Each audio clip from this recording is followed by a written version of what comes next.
What is the perfect business model? Of course, that will all depend on who you ask and on your personal preferences. But it's definitely very possible to make an exceptionally strong argument for dropshipping. This is a business model that has huge advantages over selling your own products, over becoming an affiliate marketer, and certainly over making money from adverts. It has all the strengths of each and none of the downsides of any of them. This is a business model that allows you to work from home and earn passive income, while at the same time building a big brand for yourself and selling real physical products. So, why isn't everyone getting involved in dropshipping already? Why do so many people still choose to make money as an affiliate marketer instead? Well, the answer is simple. A lot of people still don't know what dropshipping is or how to get involved in it. Of course, this video series is going to change all that and help you to understand what dropshipping is, why it's so beneficial, and how to get started with it. By the end, you'll be running your own dropshipping business, making money by selling products with your branding on and without having to spend any money up front or take any form of financial risk. Didn't I say it was the perfect business model? So, exactly what is dropshipping? Dropshipping is technically a fulfillment model. Fulfillment in a business term, of course, means delivery. So, in this sense, dropshipping is the manner in which orders are delivered to customers. Normally, selling a physical product means that you need to buy numerous items and then sell them at an inflated price. The way you would normally do this is as a reseller.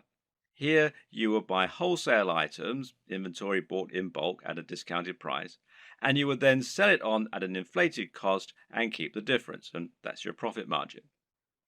The problem with this model is you need to make a big investment in the stock, and then you have to deliver the products to your customers. This means you're taking a financial risk by ordering the stock in advance, and if you make zero sales, you can lose a lot of cash. You have to pay for the shipping and also handle all of the administrative tasks. You'll need to constantly take stock of your inventory and you'll need to refund customers for deliveries that don't arrive. In short, it's a lot to take on for an individual hoping to run a business from home in their spare time.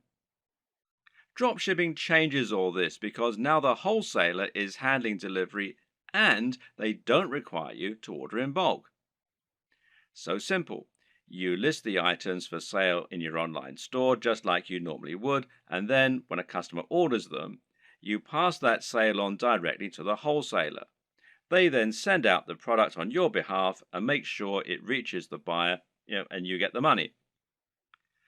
This might sound very similar to affiliate marketing, but there are a few key differences. For starters, the amount of money you earn will tend to be higher than affiliate marketing. When you operate as a reseller, the usual pricing method is something called keystone pricing. Keystone pricing essentially means that the amount you're selling the product for is twice the amount you pay the manufacturers. This is one of the most common conventions for this type of business, and to all intents and purposes, dropshipping businesses are resellers. The other big benefit of dropshipping over affiliate marketing is that you don't have to mention the existence of the dropshipping business at all. In other words, the customer never knows that it's not you who's selling the product. You're not sending them to another website where they can check out and buy the product. You're just selling them the product as though it were your own and forgetting about it. This is fantastic because it means that your business looks much more professional and because you're no longer sending visitors away from your brand in order to make the sales. Hopefully, you can already see some of the big advantages of dropshipping. There are many more too, which we'll delve into in this video. Working as an affiliate marketer will often mean that you have to sell digital products in order to get the biggest profit margins. While it's true you can get 75% and upwards from affiliate networks like JVZoo, this will normally mean that you're limited to selling ebooks and online courses. This can be an effective way to run a business model, but it's also sometimes quite restricting. While digital products have many advantages, their appeal is not as broad as it is for physical products. For example, if you try and sell a digital product to your grandma, you'll probably have difficulty. The same probably goes for your mum and most likely your dad. And it goes for most of your peers in reality. In fact, the main kind of person willing to spend lots of money on an ebook or an online course is going to be someone who is already quite familiar with the technology. The person most likely to buy from you at all is probably another digital marketer looking for more ways to make money online. And, as you're probably aware, these are a savvy bunch who aren't easily going to have the wool pulled over their eyes. That, and they've already had people online try to sell them just about every digital product in existence. How many times have you seen ads on Facebook for make money at home schemes? It's just a very crowded market with a very limited potential audience. Clothes, on the other hand, are something that you can sell to anyone. And then there's all the rest, stuff like technology, toys, or fitness supplements. Suddenly, you can sell things that average people really need, and that makes a massive difference. Another benefit of selling physical products is the huge amount of flexibility it gives you. We've already seen that you'll have a lot more flexibility in terms of the types of things you can sell, but of course, this will also extend to drastically increase your flexibility in terms of the way you sell. For starters, you suddenly have pretty much limitless niches that you can choose from, in other words, industries. And then there are the many different ways of selling those areas. Because right now, if you're the internet marketing type, then you're probably imagining the ways that you can sell products from your website or your mailing list. You're probably thinking about content marketing, establishing your authority in your subject area, etc., etc., etc. But that's not the only way that you can make money from a dropshipping business. Did you know, for example, that many of the products being sold on eBay are actually being dropshipped? This means you can save yourself the trouble of building an audience and creating a website.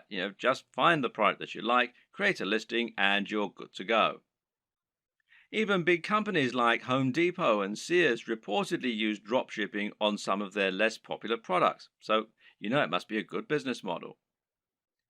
With dropshipping, you also have total control over the way you sell the product.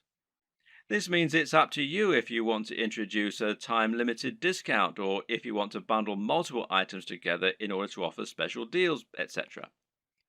This can all help you to make a lot more sales, and it's not an option you would have available to you if you were acting as an affiliate. In that scenario, the product owner would set the price and you would have no option other than to go along with it. We've already seen that you can reduce the risk by dropshipping. There's less risk than reselling here, but there's also far less risk than selling your own product. That's because creating your own product would involve a lengthy and stressful process of designing the product specifications, working with factories, and then spending lots of money on materials, etc. None of this is to say it's not impossible, it's just a huge amount of risk. With drop shipping, you don't have any of this risk because you're not spending upfront investment. You simply find the product you want to sell and then promote it. But there's another way that you can reduce risk with dropshipping too, which is by picking a product that's already highly popular. By finding products that you know are already selling very well and are very in vogue, you can completely minimize the possibility that your product won't sell. Now you're selling products that will sell in droves. You just need to find the people who are buying and make it easy for them. Perhaps the biggest advantage of the dropshipping business model, though, is one that many people don't even consider. As mentioned, dropshipping has the benefit of allowing you to keep the actual manufacturer stroke fulfillment company as a silent partner. They will send out the products on your behalf, but as far as the customer is aware, they bought it directly from you. This has the massive benefit of meaning that you're not sending visitors away from your website. This is a massive deal as a digital marketer. If you've been working in this business a while, you should have a good idea of just how hard it is to attract customers to your website and to your business. This is what you'll spend most of your time doing working online, and you'll probably find it takes up much of your effort. If you're an affiliate marketer, you're bringing those visitors to your website so that you can sell products other companies have created. This means that when they buy the products, they have to leave your website and thereby disengage with your brand. Which brand are they more likely to remember and visit in the future? The guy who recommended the product to them, or the company that actually sold it to them? And when they want more of the same thing, well, where are they going to go? Now consider this. How can they buy more products from you during the same session if you're actively sending them away from your site? Instead of being able to offer a smorgasbord of products that you handpicked, you're now simply telling them to go somewhere else and buy one item. With a drop shipping business, you no longer have this problem. Now you can offer all the items you have for sale on your website from one spot and let your customer choose as many as they want and then continue to buy from you. But that's not even the best part. The best part is that in some cases, the products you sell will even be able to have your company name on them. This is called white label drop shipping, with the white label essentially describing the packaging or the branding. So let's say you want to sell a supplement like creatine for your fitness website. With a white label service, the product will be developed with packaging that literally consists of a pot and a white label attached. That white label can have your branding printed right on it, meaning that, to all intents and purposes, this is now your own product. In many cases, you can even choose a blend of ingredients that will go into the product. In other words, if you're selling a supplement like a vitamin tablet, you can select all the vitamins and minerals yourself and then add your own logo. If you don't sell a single item, you've lost nothing. But if you sell lots, you'll be making a profit at the same time as building your own brand and your own market presence. The big challenge when it comes to drop shipping, though, is finding a drop shipper. This is very clearly a business model that has more benefits for the marketer, and so, of course, not everyone is going to be eager to offer their services. How do you go about finding a drop shipper when they're in such short supply? Well, there are a number of options. But with any digital business, we tend to prefer keeping things simple and cheap. In this case, the best place for you to start is by looking at websites that act as directories for dropshippers, wholesalers, and manufacturers. One great site that will do all this is Alibaba, which you'll find here at alibaba.com. Another good one is Worldwide Brands, which you'll find here at worldwidebrands.com. The latter is probably preferable, as this specifically features dropshipping companies and has a large number of advantages for dropshipping businesses. For example, you can use this site to make sure that you're dealing with the real wholesaler. What does that mean? Well, it means that you can avoid making the mistake of signing up to sell products that someone else is dropshipping to you, thereby scraping profit from you. This is a common practice and one to be careful of when you're just starting out. Worldwide Brands is perfect if you plan on finding a dropshipping manufacturer quickly and selling their products on eBay or Amazon. The only problem with this plan is that there's a fairly hefty sign-up fee. Currently, it costs $249. Okay, so that's not astronomical, and this is a lifetime membership. But if you were attracted to dropshipping initially because you wanted a business model with zero overhead, then it might be a little off-putting, especially as your break-even point has now been pushed back further. So there is a free review, though, at the time that I'm making this video. So another option is to try ThomasNet, which you can find here at thomasnet.com. Which, like Alibaba, has a selection of different types of manufacturers and wholesalers selling different types of products and different types of services. Makers Row, which is makersrow.com, might also be worth checking out. Some other paid options include SaleWho and Dober, and a great free choice is Wholesale Central. Failing that, another good strategy is just to search Google. When you know the type of product you want to sell, just try searching for that product on Google with the word dropshippers and your location. So if you're hoping to dropship clothing in the UK, then you can just search for clothing dropshippers UK, and you can see it brings up a whole load of different ones here. And one that I looked at earlier was this one, fashiondropshippers.com, which seems to do exactly what we want. Or perhaps you're looking for a white label supplement dropshipper in the US. In that case, we can search white label supplement dropshipping US. And amongst a lot of the ones here, which you can see, one that we find is Vox Nutrition, which you can find here, voxnutrition.com. And it lets us do exactly just that. And it's pretty simple and straightforward method, and there are more and more businesses like this springing up all the time to meet demand. Vox Nutrition will handle formulation, production, and fulfillment on your behalf, making things nice and simple. The third and final strategy for finding your online dropshippers is just to contact the companies you like directly. Find manufacturers for products you'd like to sell and drop them an email. Better yet, try messaging them via LinkedIn or a similar avenue and see if you can get them to respond that way. This way, your message will stand out from their crowded inbox. You could even visit stores in person and ask the owner if you could have the contact details for the company that sold them X product. And this works better for smaller, privately owned stores, of course. If the company doesn't already offer the drop shipping services you're looking for, then just explain to them the benefits and why you would like the opportunity to sell their products in this manner. In many cases, they will acquiesce and you'll be able to start selling a product that other online retailers don't have access to. Another tip for finding manufacturers that you can email directly is to look on eBay. Search for a product you'd like to sell, and if you notice there are lots of people selling the exact same item, then this is a sign that they're using a dropshipper. It could then be a relatively simple matter for you to track down that original manufacturer and contact them so that you can try to do business with them yourself.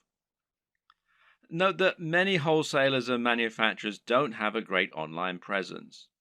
This means it can be necessary to dig really deep in Google or try looking at trade magazines and papers instead in order to help find your potential partners.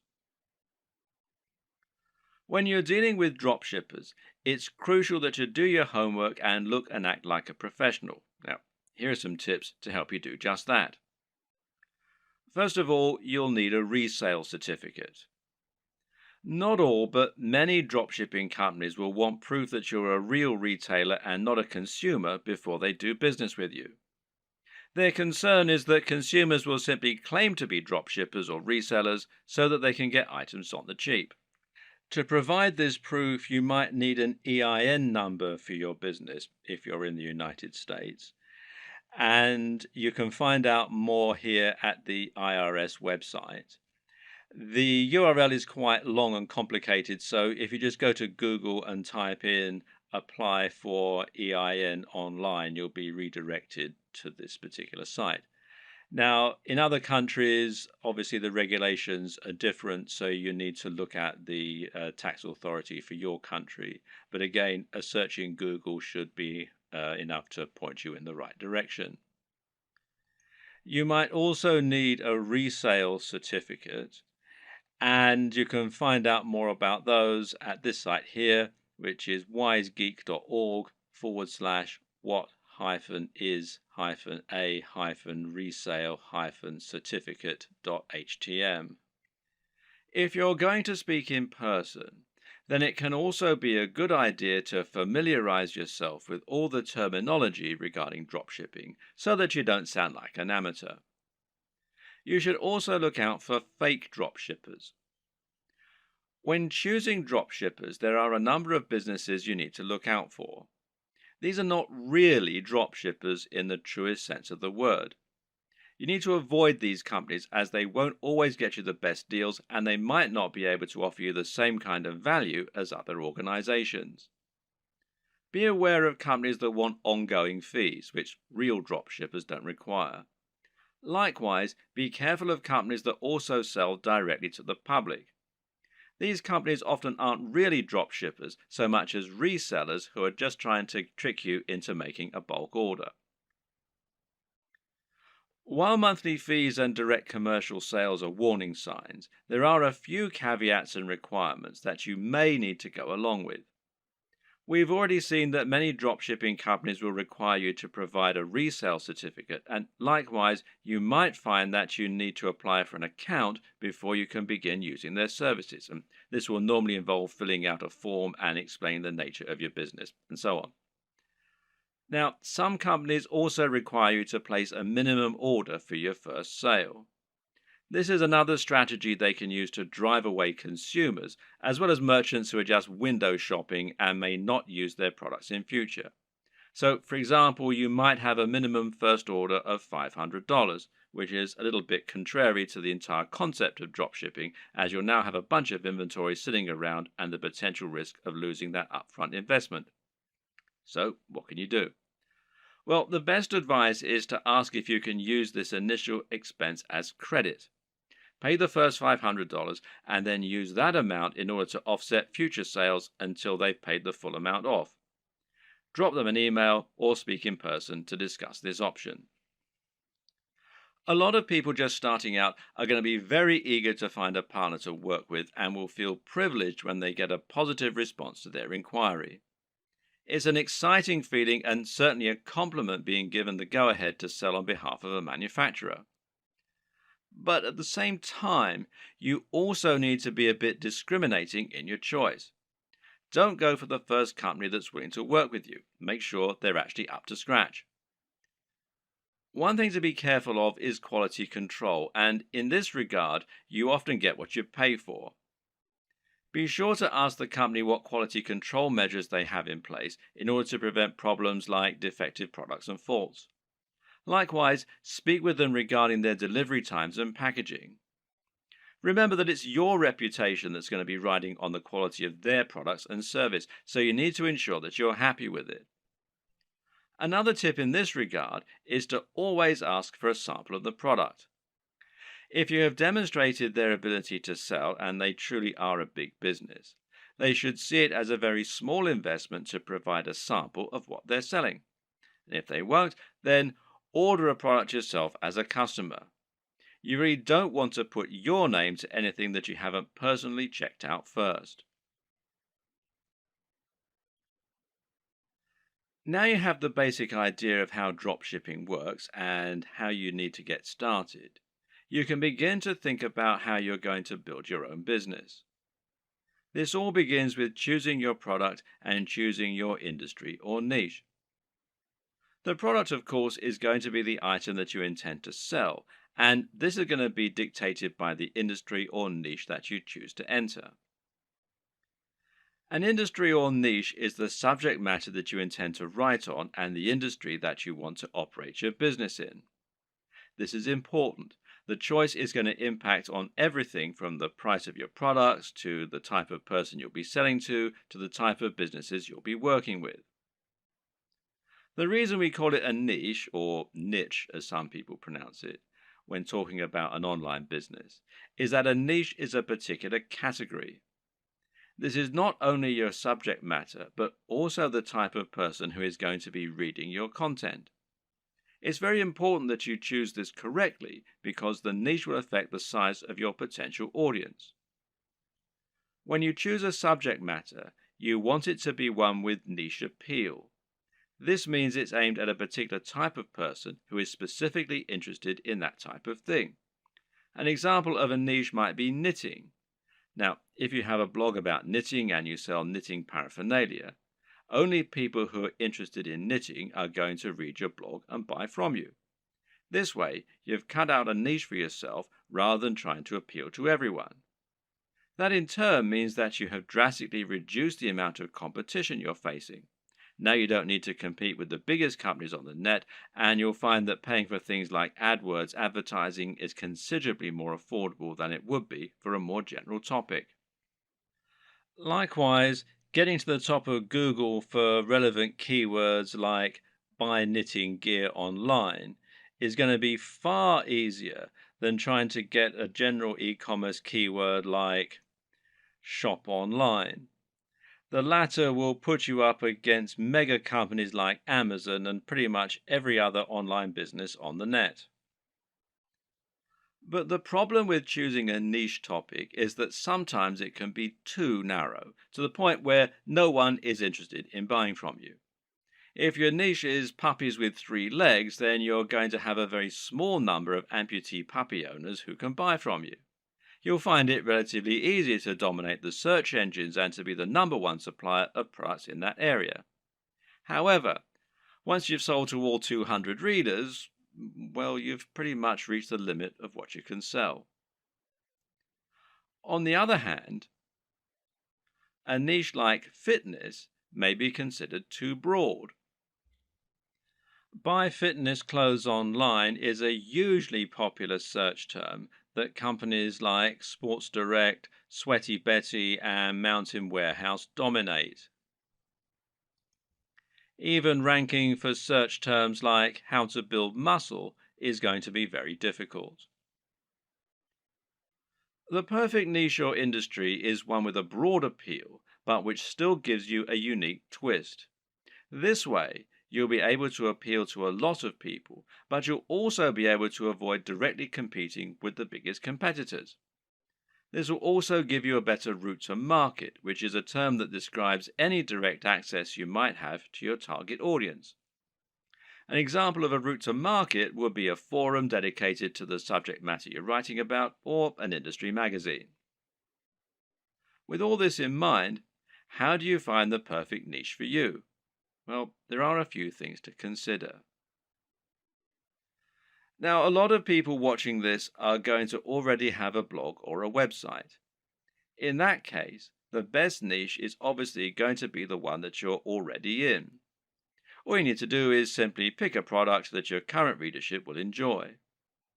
You should already have their trust, so all that's left to do is to offer them products and explain how and why they can benefit from them. Then there's an area you're already interested in. This will often align with the last point, but you should always pick a niche that you find personally interesting.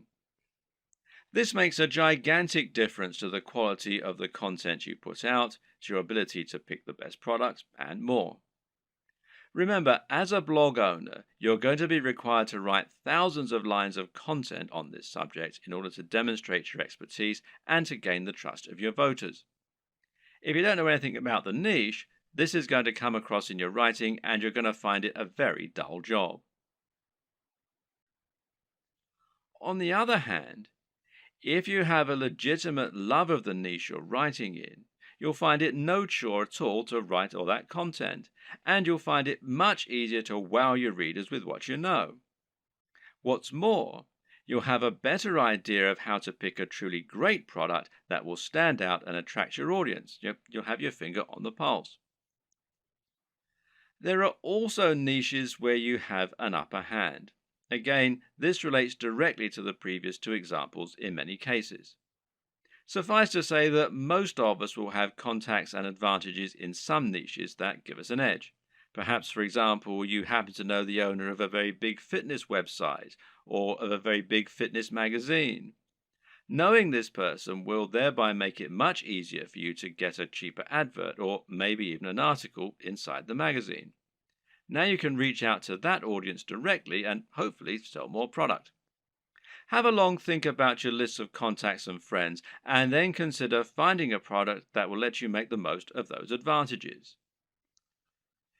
If you look at affiliate marketing, digital products, and internet marketing as a whole, you'll notice that certain niches stand out as being far the most popular, and those are fitness, making money, and dating. Now, why are these the most popular niches? On the one hand, it's because they have the broadest appeal. But the biggest reason is that they offer the best value proposition. A value proposition is basically the way in which your business is able to offer value. This is the way that your products can change people's lives. What is the end result of owning your product? If you're selling a hairdryer, then what you're really selling is the convenience and dry hair. If you're selling clothes, then what you're really selling is the ability to feel good about yourself, to look sexy, and hopefully to thrive in your career and in dating as a result. This is what sells. Try and sell a book about cats, and you're not really offering much beyond a few hours of entertainment. But sell a book about making money, and you're selling a dream. By choosing a product that can really change people's lives, you're providing much more value, even if the manufacturing costs stay the same. Now, this lets you charge more and make more money as a result, and it basically comes down to the niche. In order to tick all these boxes, one strategy you can use is to target a sub niche, a niche within a niche. An example of this is targeting a specific type of person within the fitness niche. How about fitness for the over 50s or dieting for the diabetic? You could even do strength training for martial artists. In this latter example, you've actually combined two separate niches in order to offer something truly unique and interesting.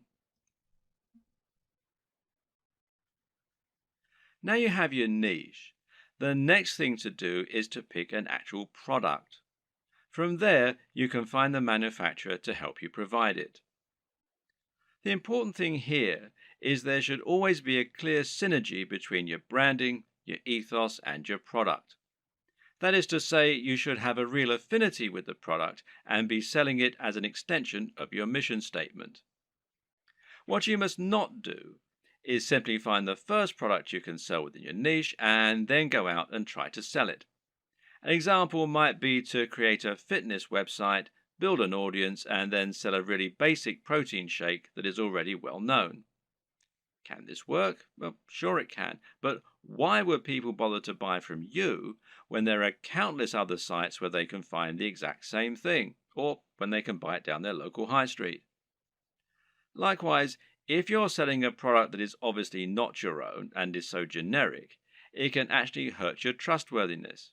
It's clear that you're trying to make money, which isn't a bad thing in itself, but you're not offering any unique value in return. You're just saying, oh yeah, and why not buy this generic product while you're here? On the other hand, if you can find a product that is somewhat new, somewhat different, and that mirrors your personal approach to fitness, to business, or whatever your niche is, then you can sell something that you really believe in and can get excited about. And this is something that will come across and make itself apparent for your visitors too. This is one reason why it can be so great to have a hand in helping design the product, as with a supplement, for example, where you get to choose the ingredients. Similarly, you can make money from selling a product that is a little lesser known and that you find particularly interesting and exciting. The best brands will be the ones that can grow with you. Find a company that's doing something new and exciting and express that you'd like to work with them. From there, you can then focus on growing and building your business. And this will help you to form a real relationship that's mutually beneficial and that your customers can appreciate too. Of course, there are many smaller considerations to keep in mind when selling your products. Should you sell a consumable, or should you sell something that will last a long time? Should you sell a product that's very expensive, or one that's very affordable? In the video on e-commerce and pricing, we'll discuss this in more detail, but suffice to say that it can make a lot of sense to sell multiple products in future, as that way you'll be able to benefit from multiple different types of business model and you'll be able to draw in a wider range of buyers. Having a range of prices means you can cater to people with all kinds of budgets and build some loyal customers who might increase their average spend with you over time. For example, a cheap consumable has the distinct advantage of being something that will keep your visitors coming back. If you sell a protein shake, for instance, then your buyers will probably want this about once every month. If you provide a reliable service and appealing prices, then this is an excellent way to get repeat business and to have a recurring income, which in turn will be highly convenient by letting you make more concrete plans for your budgeting, etc. Another option is to run a box business. Now, these are businesses that sell selections of products on a recurring basis. Someone will subscribe to your business and you'll send them a package containing a set number of products each month. This could be a range of different items or it could be one thing. Loot Crate, for example, is a business that sends pop culture merchandise to comic book and games fans. Part of the fun of this service is that they never know exactly what they're going to get, but it will always be something interesting and exciting. Then again, you also get men's grooming services that send the same selection of consumable razors, shaving foams, etc. to their customers every month. This is a different way to create your dropshipping business, one that allows you to add some real extra value and also to promote the products of your partners in an exciting way. There are many other ways you can add value too, whether it's providing freebies like some kind of PDF, offering the best discounts, or somehow upgrading the product you're offering before it reaches the customer. Whatever you decide, the big question to ask yourself is, what value are you providing? What are you offering on top of the products themselves? How are you providing value not only for the customers but also for the suppliers? And what advantages do they get by coming to you instead of going to somewhere like Amazon? Finally, of course, you need to ask yourself what types of products will sell well. And this is particularly important when you first start out and you perhaps only have one item to begin with. If you're going to begin your store with just one item, then it's highly important that this one item be something that will sell well and get your business off to the best start.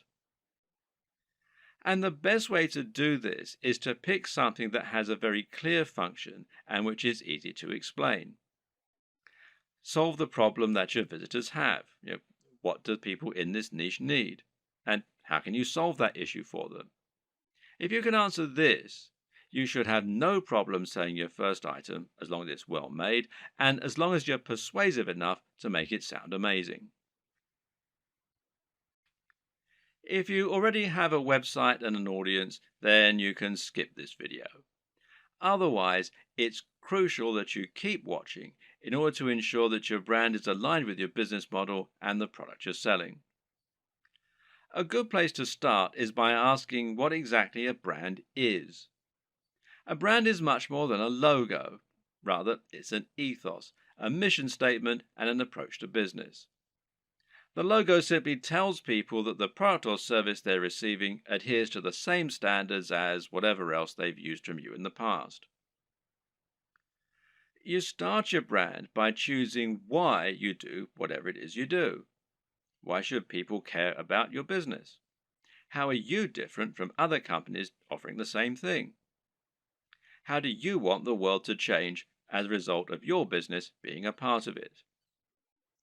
This is what allows a company like Apple to capture the imaginations of billions of people and to create such loyal customers. Apple isn't just about selling hardware. It's about selling beautiful hardware that feels personal and that is aimed very much at creative, rule-breaking individuals as opposed to big businesses. When the first Apple computers were released, the only real competition was IBM. And by taking this stance, Apple was able to differentiate itself a lot and get a lot of excited followers as a result. The same goes for many businesses that are setting out to create a greener planet. These companies are doing something more than just making money, and their fans love them for it. This is enough to make people choose their products instead of the same products offered by another business. And this ethos means that people know instantly that the service is aimed at people like them. So ask yourself what the driving motivation behind your business is. You're a fitness company. Okay, but what is it that you really believe in? Why is fitness important to you and your customers? Do you think that people are happier when they're well? Do you want to help the average person to have a more fulfilled life thanks to a healthy lifestyle and diet? Or do you love the idea of becoming more powerful?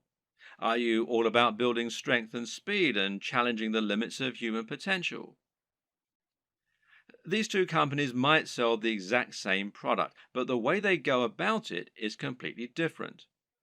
And if you can convey this mission statement, then you'll find the right type of customer will go absolutely nuts for your brand. That's the kind of customer whose vision is aligned with yours. Now, don't try and appeal to everyone because that will never work. Instead, try to appeal more to the right kind of person. One way to do this is through your logo and your web design. The objective of a great logo is to communicate what your business is all about. You're trying to tell people what you sell and why you sell it as soon as they look at your business. So, say your company was all about health and natural products. Then you might make a logo that had a tree on it or a heart, and it would probably be green in color and have an uplifting, healthy sounding name. Conversely, if your business is all about punishing workouts in the gym, then your logo might include a picture of a dumbbell or a barbell and have the word iron in it somewhere. The idea is that the combination of your logo, company name, and perhaps blog posts is enough to tell any visitor to your site right away that this is a company aimed squarely at them, selling products they're going to love. This should also extend throughout your site design.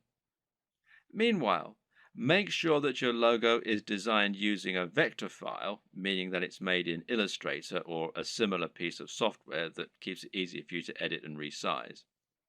And avoid using cliches. Once again, this is a good place to invest a little of your own money up front. It'll pay off in the long term. The mistake that a lot of people make is to try and sell right away. This can work sometimes, but it's not generally the best way to build trust, grow an audience, and ultimately secure the best long-term profits. That's because it's somewhat similar to walking up to an attractive stranger in the bar and asking if they want to come home with you. 99% of the time, this will be met with a slap. Most people prefer to get to know the person propositioning them at least a little bit first. So you need to try and introduce yourself properly and let the person feel that they know you and that they can trust you. This is the exact same for a business when you're trying to sell something. Imagine approaching a stranger in the street and asking if they want to buy from you. This is the basic concept of content marketing. To build an audience of people who love your content and who trust your opinion so that you can convince them to buy the products you recommend and so that you can keep bringing people back to your site time and time again, giving you multiple opportunities to make a sale. The way you do this is to start by writing high quality content and to post this to a blog on a regular basis. The more you write and the more you research your subject matter and make it different and interesting, the faster you'll build a dedicated audience you can sell to. Demonstrate that you really know what you're talking about, that you only recommend things you genuinely believe in, and that your audience can trust you to be a resource for more useful ideas and information. Likewise, try to build your mailing list and social media presence. Incorporate your brand strongly on all your social media pages and in anything else you create so that people will know they're dealing with the same business. Getting someone to follow you on social media when they think they might be interested in your brand is far easier than getting them to buy a product from you and actually spend money. Social media accounts will meanwhile help you to bring more new customers to your site by letting people share with their network. You can help this too by providing social sharing buttons, like these from shareaholic.com, that will let people easily like your content on Facebook or tweet to it on Twitter.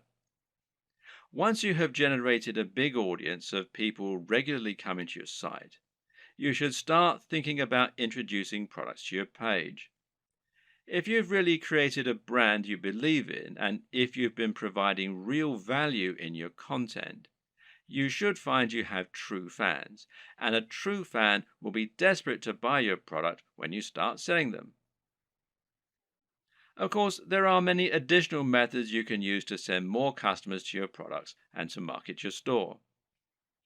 One option is to create your own affiliate program and to encourage more people to help market your items. Another method is to pay for advertising, whether this is a pay-per-click campaign through Google AdWords or whether it's an advert on Facebook that is highly targeted to your specific demographic.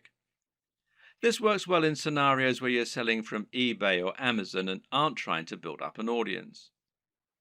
If you're going to pay for advertising, though, you need to calculate the LCV, now that's lifetime customer value, of each customer. This will allow you to ensure that whatever you spend on your ads, you're making more back and thus seeing strong ROI or return on investment. But to take this next step, you're going to need to make another new addition to your business. And I'll talk about that in the next video.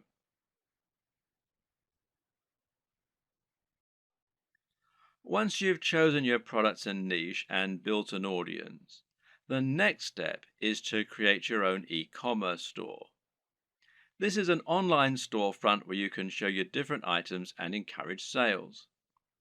Being successful here is not just a matter of choosing the right design to begin with, but also thinking about how you're going to arrange and price your items to help them move. This ultimately comes down to a lot of psychology. When it comes to e-commerce website design, there is a single overriding goal which isn't always true of a regular site design. Of course, that objective is always to try and increase sales and increase profits, and this is probably actually more important. You'll also want it to look attractive, to be functional and easy to use, and to represent your brand in the right manner. But this is really just in service of creating a web design that helps you to make more sales. This means every single element in your site design should be encouraging more sales and pointing users in that direction. The old adage here is that good design should communicate and not decorate. If an element of your design isn't somehow getting people to keep browsing your store or to click on the buy button, then it has no place in your design. If you use the right development company or a good e-commerce builder or template, you should find the experience and expertise of the professionals informs their decisions and results in the best possible turnover and profits for you. In this regard, it's always worth spending a little more on a professional theme or on a proper development company. Unless you're a professional designer yourself, you won't be able to compete with an entire organization made up of experts who have the very best tools and the most experience. And any lack of professionalism in your site design is going to reduce the trust in your brand and make visitors less likely to buy. An e-commerce store, more than any other design, needs to look professional and have a sense of polish and sheen. The easiest way for most digital marketers to create their own e-commerce store will usually be to use a WordPress theme like WooCommerce. Now, WooCommerce is a theme and plugin combination that will transform an entire WordPress site into an online store. And this makes managing your store just as easy as managing any WordPress website. You can still get a professional design for your site, meanwhile, by hiring a professional designer to create your theme for you, or by buying one that you really like the looks of and you think will fit your brand. Now, you can download the free version of WooCommerce, the WooCommerce plugin, that is, from within the WordPress dashboard. Or you can buy the paid for version and you can buy the themes from woocommerce.com. There are other options too. For example, Shopify gives you a hosted e-commerce platform. And this means that the site will be located off your server, just like a profile on Facebook, for example. You then send your customers to that page where they can shop through your multiple products.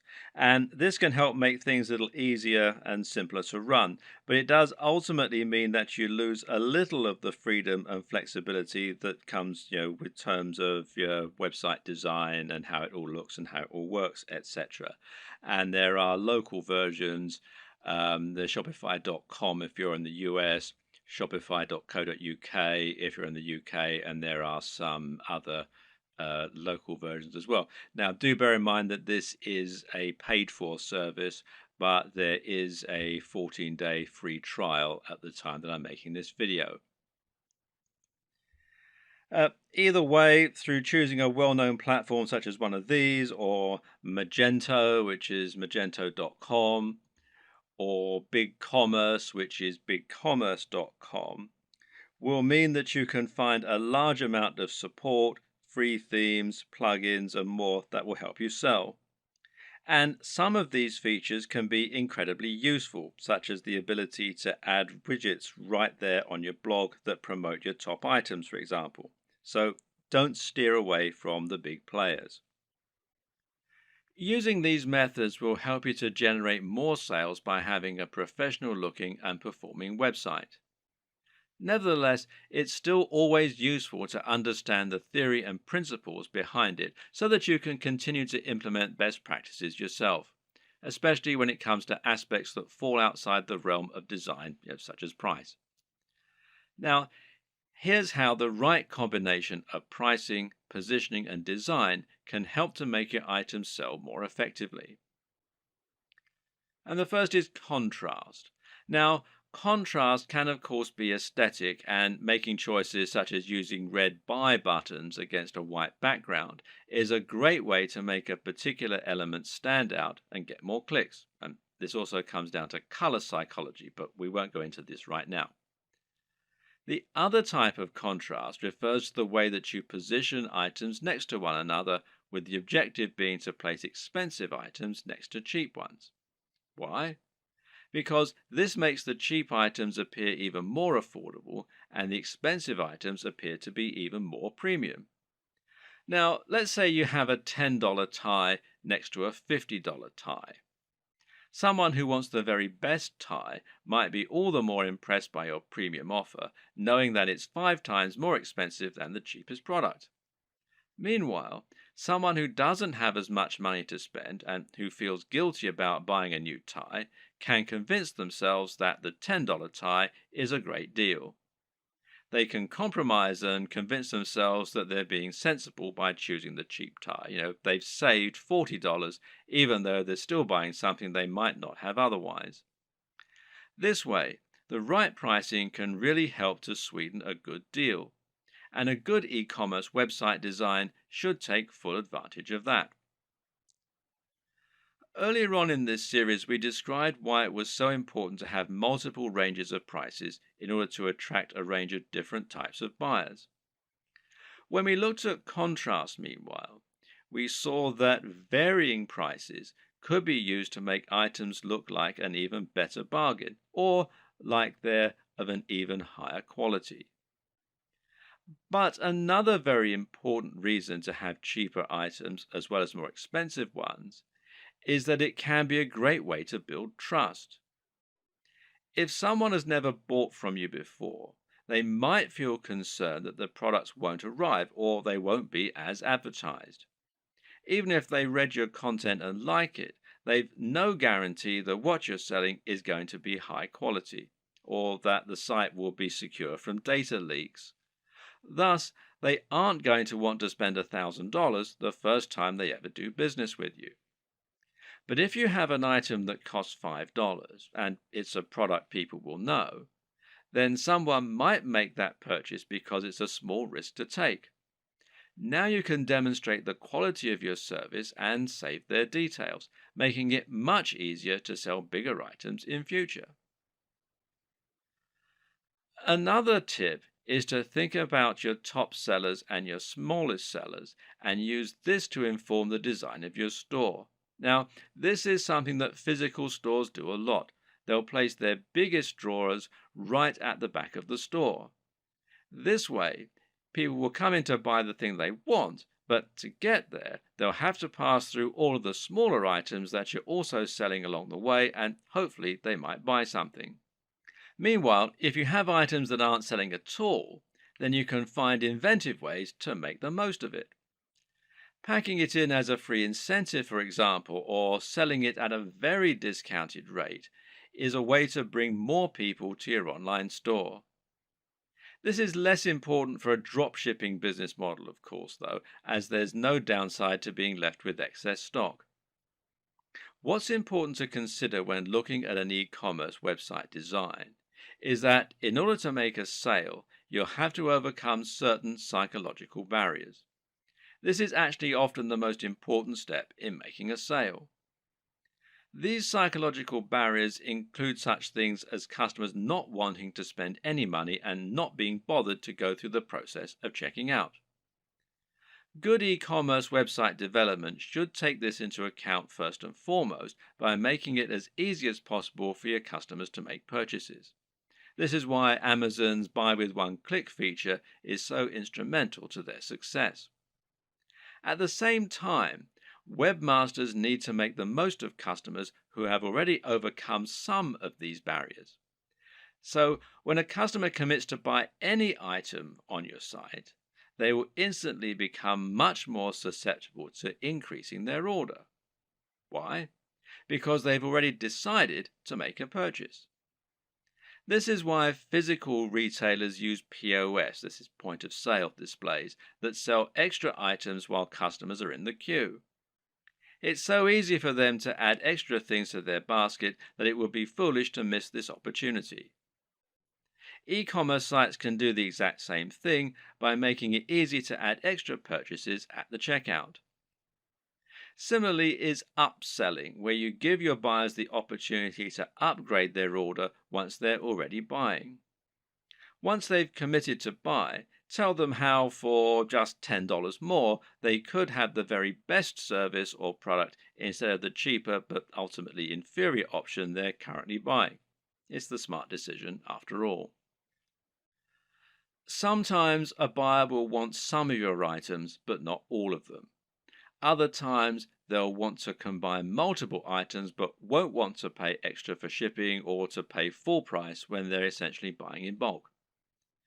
Thus, letting your customers combine their items into a single large order can often encourage more sales, and it's known as bundling. What's great about bundling is that it can also be used to sell additional items that they perhaps wouldn't otherwise have bought. Adding extra items to bundled packages is also a great way to shift unsold stock.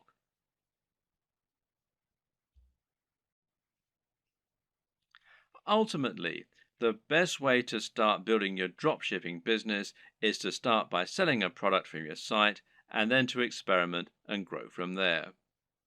The exact strategies you use are going to depend usually on the nature of your website, your audience, and your goals. It's up to you to find your way, to see what works, and to tweak and evolve your business over time. Hopefully, this video guide has given you all the tools you need to get started. You should now have a strong idea of how a dropshipping business works and how to get started. And you should now have a grasp on how to encourage products to grow, how to choose items that are likely to sell, and how to find the right market and audience for what you're selling. Once you begin selling physical products to your audience, you'll unlock the kinds of profits that you just can't get as an affiliate, and all without taking any significant risks or spending much money at all. And I wish you every success. One aspect that can help you to boost your sales is so big and important that it needs its entire own video. And that's your persuasive writing. This is what you use to sell your individual items in their store listing, but it's also what you use on a sales page to promote items that are of a particular high value and that you really want to shift. The first and most important tip is to capture the attention of your readers as quickly as you can. This means you should use a bold statement, perhaps capitals, and you should address the reader directly. Now you can get the body you want, and that works much better than a quick workout for burning fat. Asking a question is also a common and effective method because it forces the reader to engage with the text by thinking about the answer. Hence, Are you sick of feeling tired and unfit? The problem with this, though, is it can seem a little too obvious as an in your face marketing technique. An even better strategy, then, is to use a narrative structure for your opening. In other words, structure your text like a story. That way, people will want to know what happens next, and the text will seem inherently much more interesting. This is true because we're so used to reading stories. We've been listening to stories for centuries, and as a result, they're always an effective tool for getting people to listen. They're also easier to make emotionally resonant. A great opening might be, I was unhappy with my body and looking for answers. Little did I know the solution would lie in an ingredient found in most diets already. You should also use headers and enable skimming. The reason this point is so important is that most people are in a huge hurry, especially online. Attention spans are short, and no one wants to wait around to read a huge ream of text that's just trying to sell them something. Another way around this issue is to make your text skimmable. A good way to do this is to use lots of headings. Ideally, a visitor should be able to just read your headings and still understand the entire pitch. Addressing the reader directly is particularly useful because we have evolved to pay attention to things we think concern us. At the same time, though, you should also take this further by thinking of more ways that you can use to make your text personal. In particular, this means using a personal interest story. Explaining how your product works by saying how it has helped someone else or even you. And this works much better because it means the reader will be able to imagine how it's going to affect their life, and because they'll be more likely to connect with what you're offering on an emotional level. Earlier in this series, we discussed the importance of value proposition. This is something you should always keep in mind when selling. How do you make the product applicable to the reader? How do you give it emotional weight? Well, try to get them to imagine what life will be like once they have your product, and this will make them want it more. When someone reads your text, they're going to know you're trying to persuade them, and so they'll be on the defensive. They'll be thinking of all the reasons why what you're saying probably isn't true. But you can combat this by addressing each concern in your text. Try and second guess what the reader might be thinking, and then explain why this needn't be a concern. This also means trying to come up with solutions to the most common barriers to sale. These are the psychological barriers that prevent people wanting to buy, such as the risk element. We've already seen one way you can get around that by selling products from a trustworthy site and selling cheaper items first. Another tip is to make sure you have a full money-back guarantee. This is something people won't often use, but knowing it's there will help you to make many more sales. You can also try to combat buyer's remorse, which means taking away the feeling of guilt people get by spending money. Using the contrast technique is one way to account for this. Another is to describe your product as an investment.